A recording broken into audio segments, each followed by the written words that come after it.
mais do que para o nosso coração, Carol, eu vou trazer uma mensagem de Deus para o meu coração, porque o título dela é O Poder que Aperfeiçoa na Fraqueza.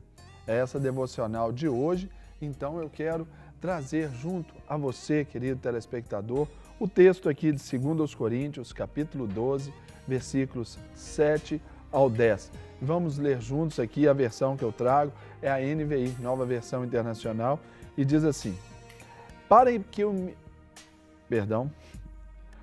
impedir que eu me exaltasse por causa das grandezas dessas revelações, foi-me dado um espinho na carne, um mensageiro de Satanás para me atormentar. 3 vezes roguei ao Senhor que o tirasse de mim, mas ele me disse: minha graça é suficiente para você, pois o meu poder se aperfeiçoa na fraqueza. Portanto, eu me gloriarei ainda mais alegremente em minhas fraquezas, para que o poder de Cristo repouse em mim. Por isso, por amor de Cristo, regozijo-me nas fraquezas, nos insultos, nas necessidades, nas perseguições, nas angústias, pois quando estou fraco, é que eu sou forte. Quantas vezes nós pensamos nesse texto e imaginamos assim, algo tão terrível na vida do apóstolo Paulo? Imaginamos aqui que talvez esse mensageiro de Satanás foi colocado assim, foi permitido pela vontade de Deus, uma pessoa. Disse sobre ser uma pessoa aqui que estava ali chateando ele, cutucando ele ali, para que ele não se ensoberbecesse. Por quê? Todas as coisas no reino de Deus não têm uma coincidência, são questões propositais. E sendo propositais, nós vamos ver que Deus pensa em todas as áreas da nossa vida. Há um texto no livro de Gálatas, do apóstolo Paulo mesmo, escrito por ele, capítulo 6, versículo 14, que diz assim: mas longe de mim de gloriar-me, senão na cruz de Cristo, do nosso Senhor Jesus Cristo, pelo qual o mundo está crucificado para mim e eu para o mundo. Essa é uma constante luta que nós temos que ter e travar na nossa vida, que é essa luta nossa contra as nossas debilidades, as nossas fraquezas. E elas se acentuam, né, quando Deus ele quer mostrar a nossa força exatamente quando a fraqueza ela aparece.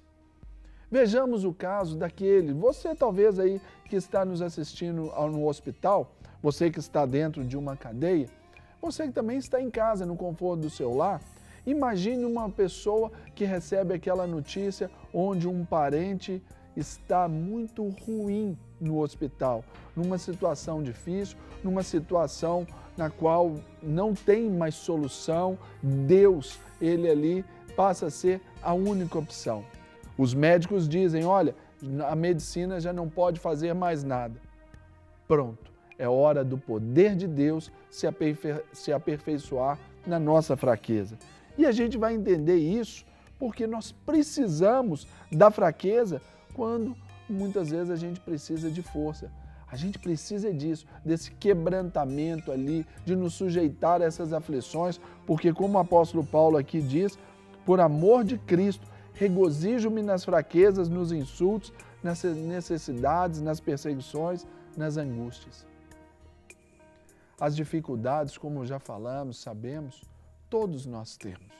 E aqui nós vamos entender que quando a fraqueza ela vem, quando essas dificuldades aparecem, as angústias nos atormentam, é porque Deus ele tem um propósito de se levantar dentro de nós. E o primeiro propósito é esse, que a fraqueza nos impede de ostentação. Quando a gente mais quer ter o nosso ego exaltado, a gente quer aparecer demais, a gente quer ali a glória toda para nós, a gente quer que todos os holofotes estejam para nós, talvez seja a hora de Deus ali tratar com você no sentido de que permitir que um espinho na carne seja posto. Aquela hora que você só quer todas as atenções para você, é hora que talvez você pode ser mais deixado de lado para que a sua companhia seja o Senhor. O orgulho é aquilo que dentro de nós mais concorre com o poder de Deus. E sendo o orgulho essa parte tão ruim, É quando nós pensamos que nós somos tão bons que podemos viver sem Deus.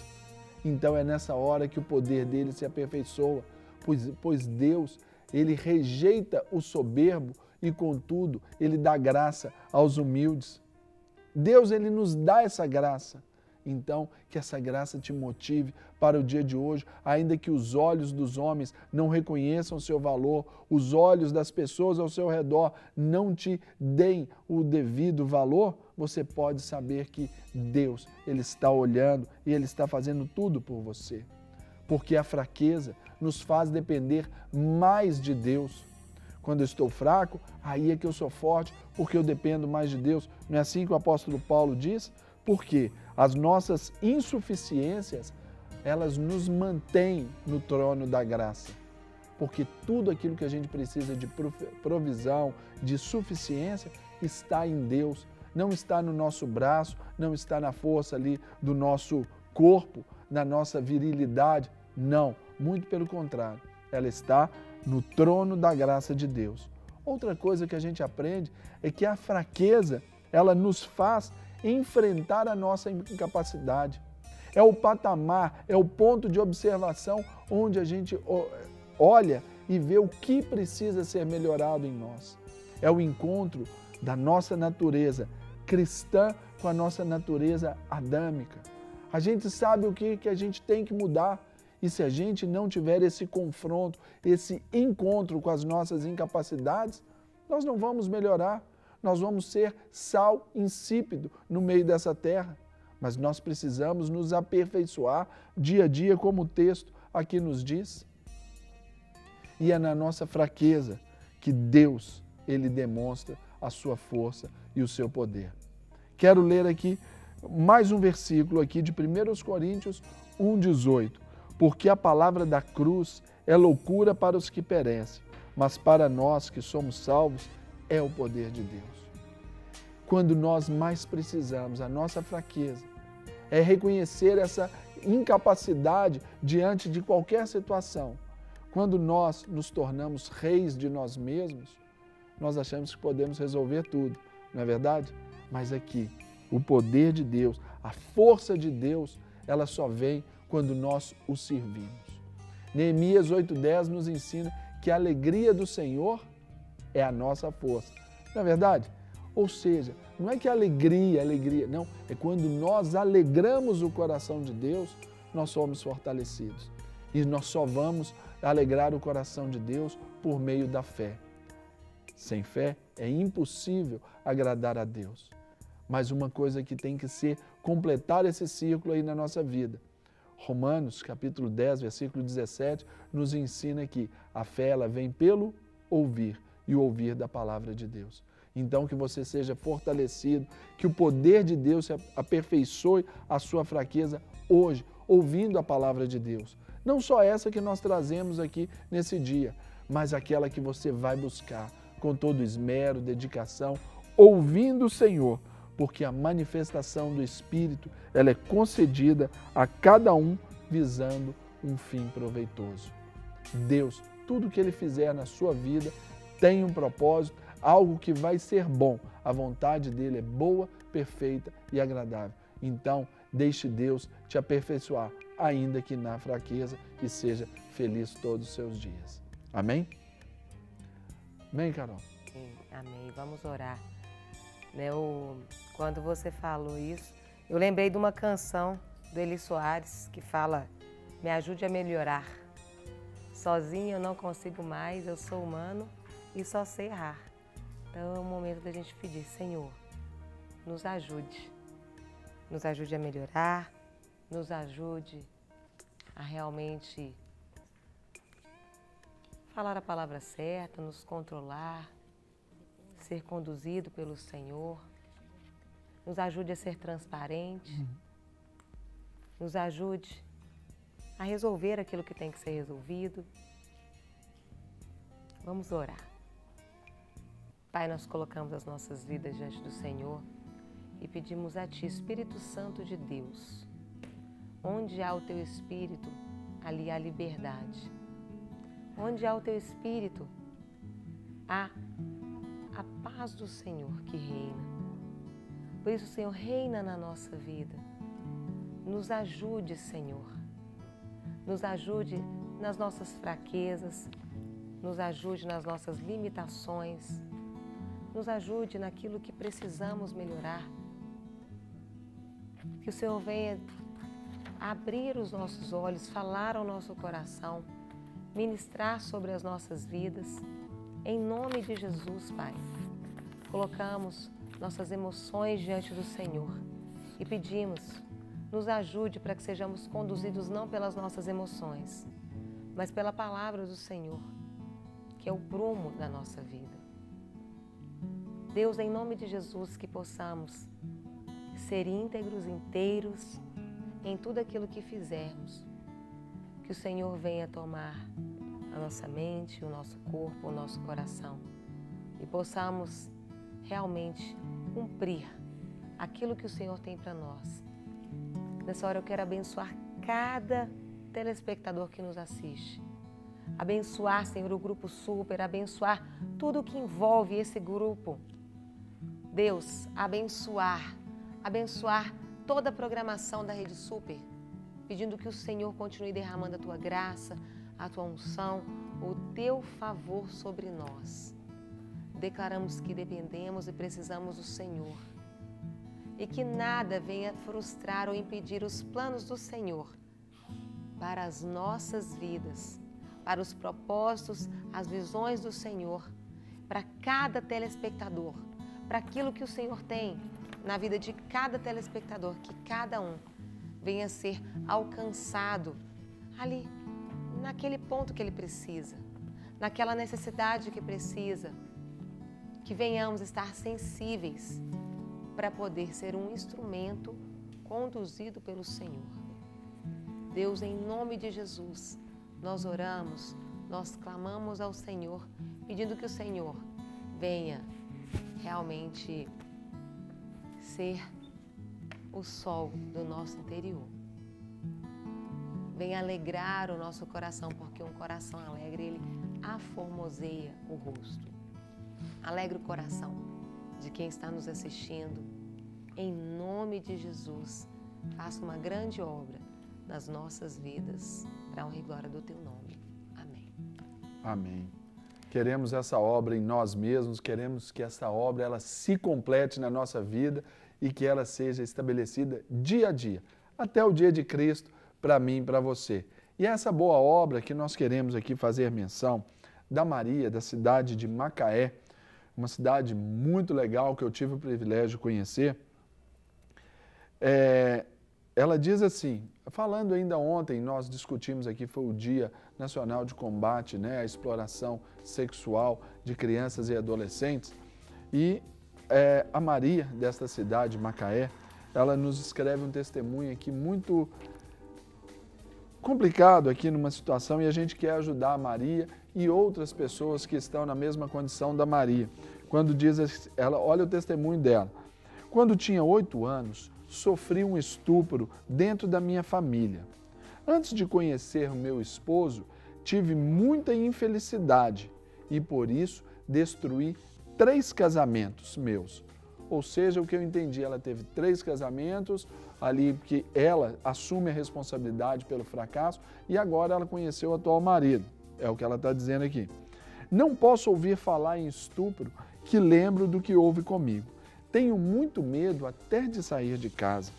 Procurei contar para minha mãe e ela disse que se eu contasse para alguém, ela me mataria.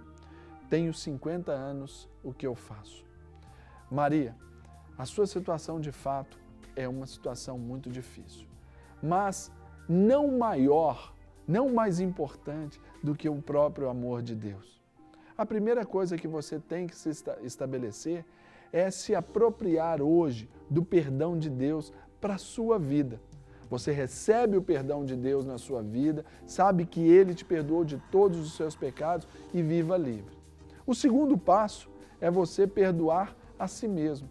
Talvez aqui, talvez pela posição da sua mãe, você tenha aí se estabelecido como alguém que errou por não ter contado, por não ter denunciado, por não ter colocado a boca no trombone. Então, tire essa culpa de você. se perdoe, determine esse perdão, essa graça na sua vida. Olhe para o espelho da vida e veja o quanto você é importante, o quanto você é preciosa, o quanto você é linda diante de Deus. Tira essa mochila pesada, fedorenta, desse mal, dessa amargura que você nutre a respeito até de você mesmo, como se você não tivesse o direito de ser feliz. E o terceiro passo é você perdoar quem cometeu estupro contra você, porque talvez hoje, como você disse, tinha 8 anos, hoje 50, 42 anos carregando esse peso, então perdoa essa pessoa. Quando você perdoa o seu ofensor, você não o faz certo, você não o torna certo, você não o livra de consequências, mas você se torna livre, feliz, bem-aventurado. Então, é você buscar esse perdão, decidir no seu coração. Quando o Senhor Jesus nos fala que aquele que vem até você te fere a face esquerda, o que você tem que fazer? A direita. Se a gente for olhar, será que a gente sente que tem que dar a outra face? Não, a gente não sente. Mas o perdão bíblico nos ensina que a gente tem que escolher. A despeito da dor, a gente escolhe dar a outra face. E dar a outra face, talvez hoje para você, é viver aqui o seu relacionamento conjugal, dedicando-se ao seu marido, dedicando-se aos seus filhos, dedicando à sua igreja, dedicando à sua família.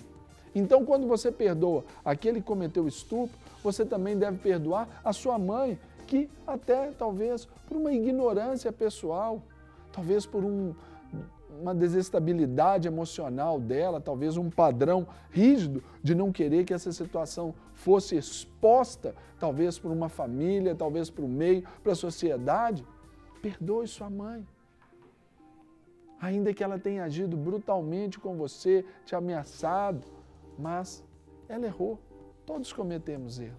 Então, Maria, guarde no seu coração essa palavra. Se aproprie do amor de Deus, porque quando a gente pede a justiça de Deus para o outro, é a justiça de Deus que vem para a nossa vida. Nós não somos menos pecadores do que o outro. Eu não sou menos pecador do que esse estuprador aí. Ele cometeu um pecado diferente, talvez, do meu. Só por isso.